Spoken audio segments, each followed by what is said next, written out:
देवेंद्रजी, केंद्रीय राज्यमंत्री माननीय आठवले साहेब, सदाशिवराव खोत, सुनीलजी तटकरे, प्रवीण दरेकर, प्रसाद लाड, सर्व उपस्थित सन्माननीय पत्रकार बंधू भगिनींनो आणि माझ्या तरुण मित्रांनो, कालच आपल्याला माहिती आहे की निवडणूक आयोगाने आपल्या राज्याच्या निवडणुकाचा कार्यक्रम जाहीर केला आहे।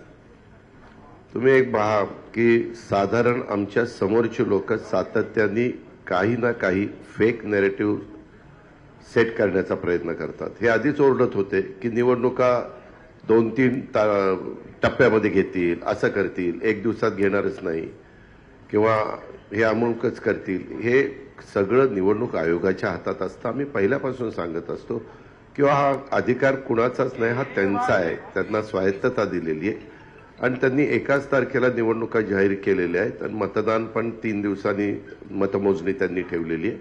हा सगळा कार्यक्रम आपण बघितला।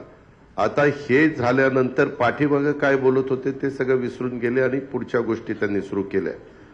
आज आम्ही तुमच्या सगळ्यांच्या समोर रिपोर्ट कार्ड 2022 ला बदल झाला। उद्धव ठाकरे साहेबांचं सरकार त्या ठिकाणी बाजूला गेलं। एकनाथराव शिंदेच्या नेतृत्वाखालचं सरकार सुरुवातीला भाजप आणि शिवसेना अशा पद्धतीने अस्तित्वात आलं। नंतर 1 वर्ष गेल्यानंतर आम्ही लोक त्या सरकारमध्ये समाविष्ट झालो आणि गेले 1.5 वर्ष आम्ही सगळेजण मिळून त्या ठिकाणी काम करतोय। आता 22 ते 24 चा हे रिपोर्ट कार्ड देत असताना आपण जर बघितलं तर सातत्याने आमच्याबद्दल असं सांगितलं जातं की ह्यांनी तिजोरी मोकळी केलेली आहे, कर्जबाजारी केलेलं आहे, अमुक झालेलं आहे, तमुक झालेलं आहे।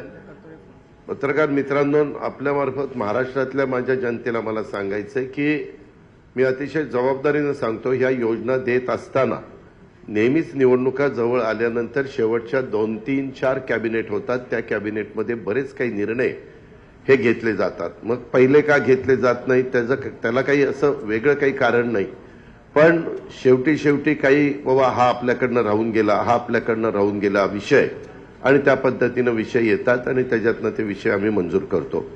आताच्या काळामध्ये शेवटच्या अर्थसंकल्पामध्ये फार विचारपूर्वक आम्ही ज्या योजना दिल्या त्या योजनेच्या बद्दल पण फार टिंगलटावाळी झाली, फार त्याच्यामध्ये बदनामी करण्याचा प्रयत्न केला। परंतु खरोखरीच मुख्यमंत्री माझी लाडकी बहीण योजना ही इतकी पॉप्युलर झालेली आहे। आज देखील आपण साधारण माहिती घेतली तर महिलांच्या मध्ये एक समाधानाचं वातावरण पाहायला मिळतंय आणि सर्व घटकाला त्याच्यातनं न्याय द्यायचा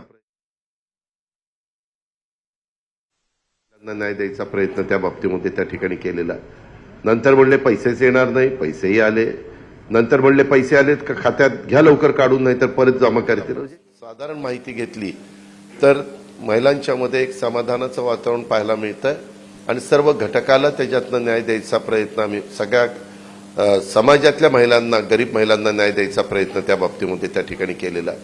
नंतर म्हणले पैसेच येणार नाही, पैसेही आले। नंतर म्हणले पैसे आलेत का खात्यात घ्या लवकर काढून, नाही तर परत जमा करतील। म्हणजे काहीही बोलायचं, ठीक आहे, प्रत्येकाला एकमेकाच्या बरोबर आरोप प्रत्यारोप करण्याचा अधिकार आहे, त्याबद्दल दुमत असण्याचं कारणच नाही, पण कुठंतरी काहीतरी त्याला तारतम्य ठेवण्याची गरज आहे। तशा पद्धतीनं कधी काही जणांच्याकडनं निश्चितपणे ते तारतम्य पाळलं जात नाही। आज आपण जर बघितलं तर ह्याच्यामध्ये स्थिर किमतीवर आधारित जो GSDP हा पूर्वीच्या काळामध्ये 1.9% होता, तो जवळपास 8.5% त्या ठिकाणी पोहोचलेला आहे। वाढ चांगल्या प्रकारची झालेली आहे। FDI मध्ये पण देशातील तुलनेत निश्चितपणे महाराष्ट्रामध्ये एक चांगल्या पद्धतीची गुंतवणूक झालेली आहे। त्यामध्ये पण सांगायचं नाही महाराष्ट्रात आता काहीच येत नाही, सगळं दुसरीकडे चाललं, काहीतरी बोलायचं आणि आमच्या महाराष्ट्रातल्या जनतेच्या मध्ये गैरसमज निर्माण करायचा आणि त्याच्यातनं हे कुठंतरी तुलनात्मक समोर आल्यानंतर फार मोठं जर काढत बसलं तर लोक ते वाचत बसत नाही, मोठी पुस्तिका काढली तर।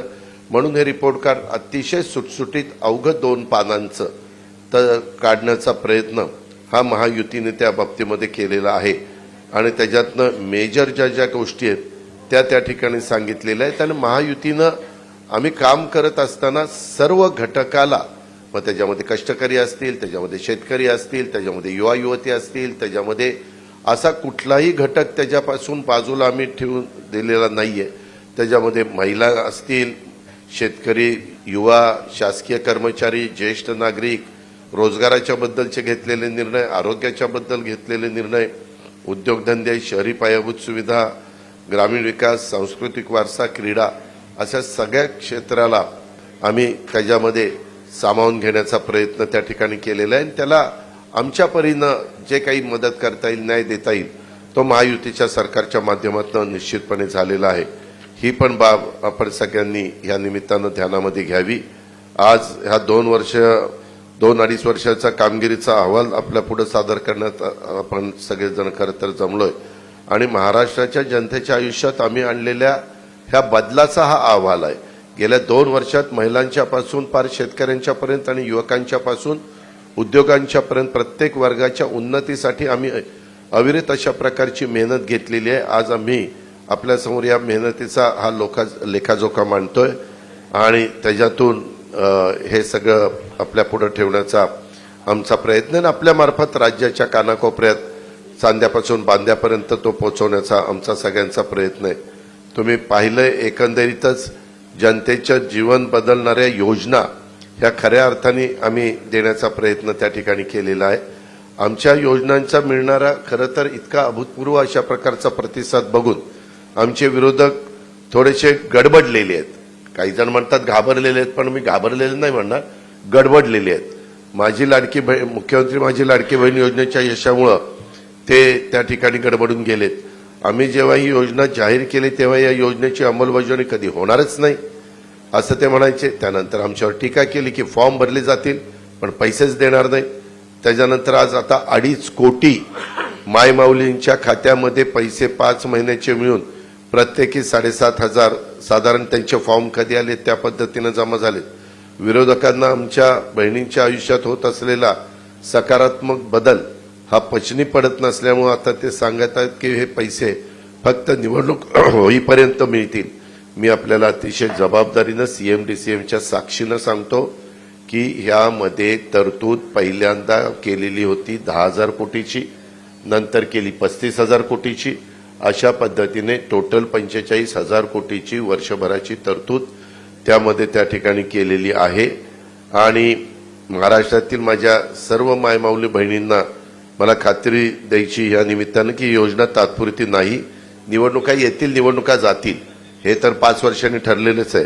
पण हे तुमचे जे काही पैसे आहेत ते तुमचा अधिकार आहे, कोणी ते काढू घेऊ शकत नाही. खरं तर भविष्यात या योजनेच्या माध्यमातून दिल्या जाणाऱ्या मदतीत आणखी वाढ करण्याचा सुतोवाच हा मुख्यमंत्र्यांनी केलेला आहे. याचा आम्ही विचार करतोय. आम्ही ही योजना अतिशय विचारपूर्वक आणि भविष्याचा विचार करून मांडलेली आहे आणि त्यांची यशस्वीपणे अंमलबजावणी देखील आम्ही त्या ठिकाणी करतोय. अशा पद्धतीनं वीज माफीचा 3, 5, 7.5 ही योजना असेल. उलट मला या निमित्ताने सांगायचंय, पूर्वी सुशीलकुमार शिंदे साहेबांचं सरकार असताना अशाच प्रकारे 2003 साली मोफत वीज देण्याची घोषणा केली, बिल दिलं आणि नंतर लगेच निवडणुका झाल्यानंतर ती योजना पद्धतशीरपणे बाजूला केली आणि बिलं द्यायला सुरुवात केलेली आहे. त्या गोष्टी होणार नाही. ह्या योजना निश्चितपणे पुढं वीज माफीची, माझी लाडकी बहीणची ह्या चालूच राहणार आहेत. हाही विश्वास आम्ही या निमित्तानं महाराष्ट्राला, महाराष्ट्रातले सर्व माझ्या शेतकरी वर्गाला आणि माझ्या मायमाऊली बहिणींना देतो.